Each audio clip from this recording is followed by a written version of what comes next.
నమస్తే welcome to iDream నేను మీ మాధురి. చాలా మంది పిల్లల్లో బిహేవియర్స్ అనేవి మనకి ఇరిటేట్ చేస్తూ ఉంటాయి. బిహేవియర్స్ అసలు వాళ్ళు ఎందుకు అలవాటు చేసుకుంటారు అండ్ వాటిని మనం ఎలా కంట్రోల్ చేయాలి డీటెయిల్గా చెప్పడానికి మనతో పాటు ఉన్నారు సైకియాట్రిస్ట్ తంగెళ్ళ రవికాంత్ గారు. ఆయన అడిగి డీటెయిల్గా తెలుసుకుందాం. నమస్తే సార్. సార్, చిన్న పిల్లల్లో అంటే మినిమం మనం 6 to ఒక టీనేజ్ వరకు తీసుకున్నాము. వాళ్ళలో కొన్ని బిహేవియర్ డిఫికల్టీస్ ఉంటాయి.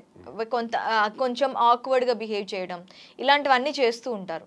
అసలు వాళ్ళకి ఆ బిహేవియర్స్ అనేవి ఎలా అలవడతాయి, వాటిని ఎలా కంట్రోల్ చేయాలంటారు? చిన్న చిన్న పిల్లలకి అయితే డిఫరెంట్ బిహేవియర్స్కి వాళ్ళకి యాంగ్జైటీ, కొంచెం ఫర్ ఎగ్జాంపుల్ అడిగింది ఇవ్వకపోతే కోపం రావడం, చికాకు రావడం. సో ఆ చిన్నపిల్లల్లో వచ్చే ప్రాబ్లమ్స్ అన్నీ కూడా పేరెంటింగ్తో హ్యాండిల్ చేసే ఇష్యూస్. సో ఈ జనరేషన్ ఎస్పెషల్లీ బిహేవియర్ ప్రాబ్లమ్స్ పెరగడానికి కారణము సాఫ్ట్ పేరెంటింగ్. చాలా సాఫ్ట్గా హ్యాండిల్ చేయడము, ప్యాంపర్ చేయడము, అడిగిందని ఇవ్వడము. ఒకసారి ఇవ్వం కదా, ఓ రోజు అన్ని ఇచ్చి ఓ రోజు ఇవ్వకపోతే వాడు ఊరుకోడు కదా. సో అది మన చిన్నప్పుడు లేదు. సో ఇది కొత్తగా వస్తున్న problems. But other behaviour problems like anger issues, ఇసిరి అవతల పడడం, అవి ఎప్పటి నుంచో ఉన్నాయి. ఎస్పెషల్లీ టీనేజ్కి వచ్చేసరికి ఆటోనమీ, ఫ్రీడమ్ కోసము. So totally like two different things. చిన్నపిల్లలు ఉండేదేమో పేరెంటింగ్ ఇష్యూస్, అడాలసెన్స్ ఏమో ఎమోషనల్ క్రైసిస్ అవ్వచ్చు, రైటింగ్ రీడింగ్ ప్రాబ్లమ్స్ వల్ల వచ్చే యాంగర్ ఇష్యూస్. చదువుకోమంటారు కానీ వాళ్ళకి చదువులో ఇబ్బందులు ఉండొచ్చు. సో సింపుల్గా చెప్పాలంటే ఒక బిహేవియర్ని బిహేవియర్గా చూడకుండా దాని మీనింగ్ చూడాలి. లైక్ ఎందుకు, ఏ కాంటెక్స్ట్లో వచ్చింది, ఎప్పుడు అవుతుంది, తర్వాత వాడు అపాలజైజ్ చేస్తున్నాడు అంటే వాడికి తొందర వల్ల వచ్చింది, వాడు యాక్చువల్ కోపిస్ట్ కాదు, ఆ బిహేవియర్ కావాలని తెచ్చుకోవట్లేదు. కొంతమంది కొడతారు, అరుస్తారు, తిడతారు, but they never apologize. So అవి కొంచెం సీరియస్ ఇష్యూస్. అది main issues where psychiatrist involvement is more important. మిగతా ఇష్యూస్కి బేసిక్ ఈవెన్ కౌన్సిలింగ్స్ అవి తీసుకుని కూడా అర్థం చేసుకోవచ్చు. యా, అంటే దీన్ని కంట్రోల్ చేయాలి అంటే పేరెంట్స్ ఏం చేయాలి అంటారు? Yeah, so I suggest them first అంటే ఖచ్చితంగా సైకియాట్రిస్ట్ అయితే కన్సల్ట్ చేయాలి, లేదు కాదా? అవసరం లేదు. ప్రతి బిహేవియర్ ప్రాబ్లమ్ సైకియాట్రిస్ట్ కన్సల్టేషన్ అవసరం లేదు. రీడింగ్, చదువు అలవాటు ఉన్న వాడికి రీడింగ్ గుడ్ బుక్స్.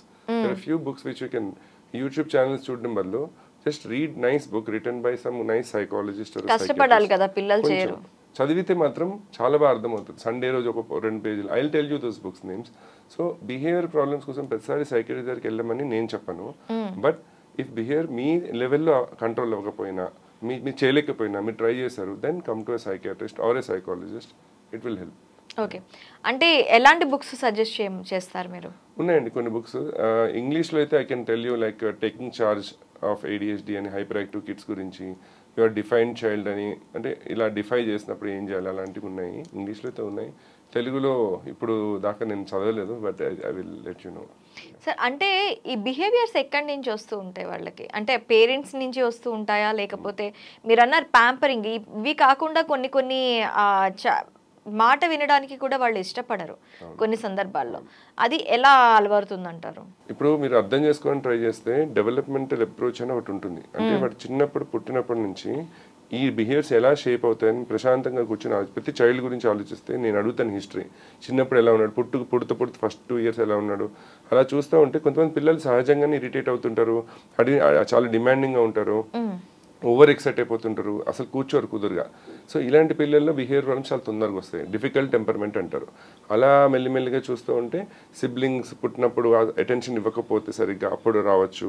స్కూల్లో జాయిన్ అయ్యాక ఓవర్ ప్యాంపరింగ్ పేరెంట్స్ ఉన్నప్పుడు స్కూల్లో జాయిన్ అయ్యాక అడ్జస్ట్ అవ్వలేకపోవడము, అన్నీ వాళ్ళు అంటే ఓవర్ ప్రొటెక్ట్ వాళ్ళ థింగ్స్ గురించి షేర్ చేసుకోవడం నచ్చకపోవచ్చు.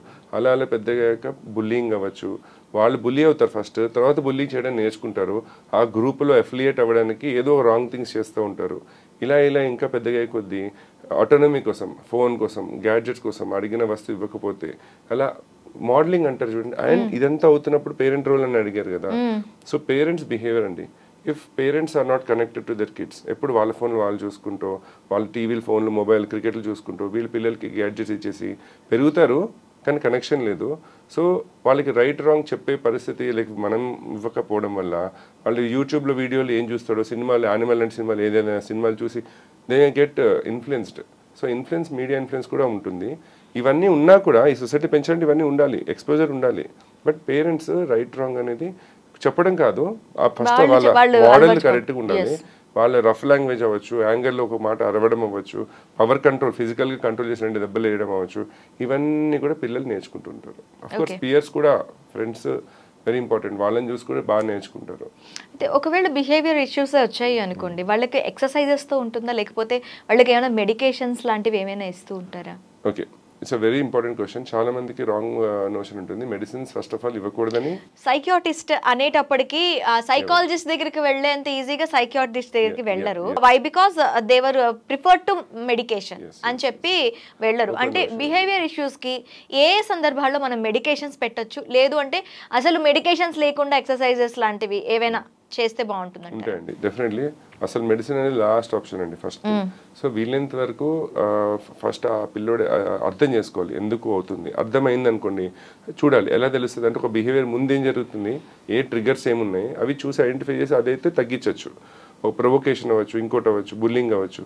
సెకండ్ ఏంటంటే ఆ అగ్రెషన్ తర్వాత ఎక్కువ అటెన్షన్ దొరుకుతుంది అనుకోండి, వాడు గట్టి తన్నాక వాడికి ఏదో ఫోన్ వస్తుంది, టీవీ వస్తుంది, అటెన్షన్ వస్తుంది, ఇంకే అడిగిందల్లా ఇస్తున్నారు.